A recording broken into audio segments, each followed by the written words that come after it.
कभी सोचा है हम कहाँ से आए? कौन था जिसने हमें बनाया? क्या सच में कोई भगवान था जिसने हमें रचा? या फिर हम सब इंसान की ही यात्रा हैं जो सोच से, संघर्ष और अनुभव से। कभी सोचा है इंसान ने पत्थरों से शुरू होकर मशीनों तक का सफर कैसे तय किया होगा? कभी गुफाओं में रहने वाला वो जीव आज एआई आर्टिफिशियल बना रहा है। आइए जानते हैं हम मानव सभ्यता की अद्भुत यात्रा।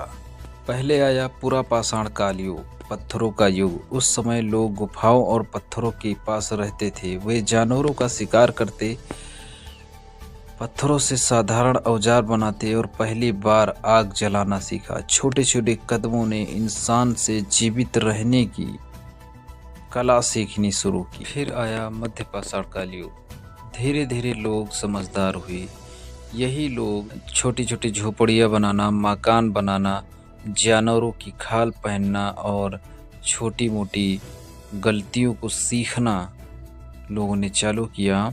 समूह बनकर रहना और एक दूसरे के साथ रहना इनकी मध्य पाषाण काल की भावनाओं में जीवित थी।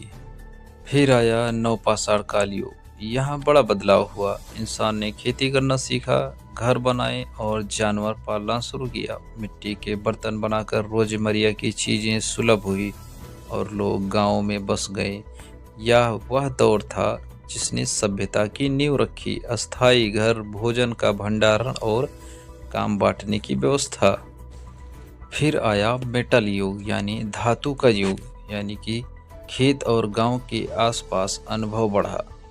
तब आई धातुओं की खोज, तांबा, कांसा, पीतल और लोहा। इससे मजबूत औजार, हथियार और उपकरण बने। धातुओं ने काम को तेज और असरदार बनाया। लोग बड़े बड़े निर्माण करने लगे और छोटे छोटे राज भी उठे। फिर आया प्राचीन सभ्यताएं। कई जगहों पर गांव बड़े होकर नगर बन गए। व्यापार, लेखन और कानून आए। लोग ईंट से घर बनाते, नालियाँ बनाते और व्यापार करते थे। ज्ञान लिखने लगा तो इतिहास भी बनना शुरू हो गया। इससे विचारों का आदान प्रदान बढ़ा और सभ्यता का विस्तार हुआ। फिर आया मध्यकालीन युग। ऐसे समय जब राजा, रजवाड़े, किले और मंदिर बने।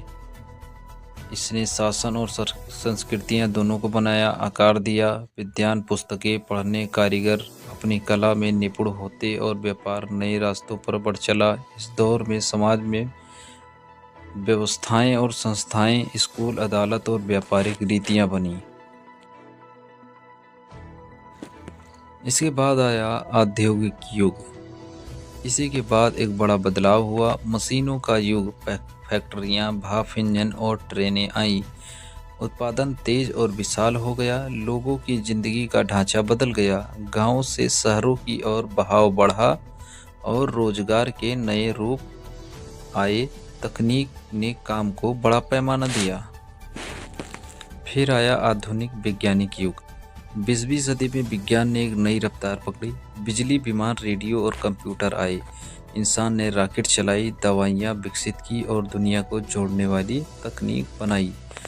अब समझदारी हासिल करना और साझा करना बहुत ही आसान, सोचने और प्रयोग करने की शक्ति बढ़ी। फिर आया आर्टिफिशियल एआई और आज हम ऐसे दौर में हैं जहां मशीनें सिखाती और बोलती और निर्णय लेने में इंसान की मदद करती हैं। आईएएस से रोबोट, स्मार्ट शहर और डेटा विज्ञान जैसे नए क्षेत्र सामने आए। इस दौर में हमें नई चुनौतियां और नई संभावनाएं दोनों दे रहा है। तेज से सिखाने वाली मशीनें अब हमारे साथ काम कर रही हैं। कभी पृथ्वी पर ना कोई मंदिर था, ना कोई पूजा, ना कोई नाम। बस मिट्टी, पानी, पहाड़, आग, हवा थी और कुछ जीव जो जान बचाने के लिए भागते, खाते, सोते और डरते थे। उसी में से धीरे धीरे एक जीव उठा जिसने एक दिन सीधा खड़ा होना सीख लिया। वो था इंसान। हम पत्थरों से निकले, मशीनों तक पहुँचे और जब सोच से भी आगे बढ़ रहे हैं।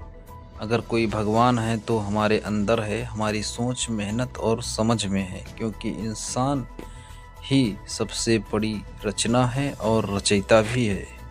तो क्या भगवान है? शायद अगर हैं तो वह इंसान की सोच में है, क्योंकि भगवान तो विचार में है, जो इंसान ने अपने डर को समझाने और अपने दिल को संभालने के लिए बनाया।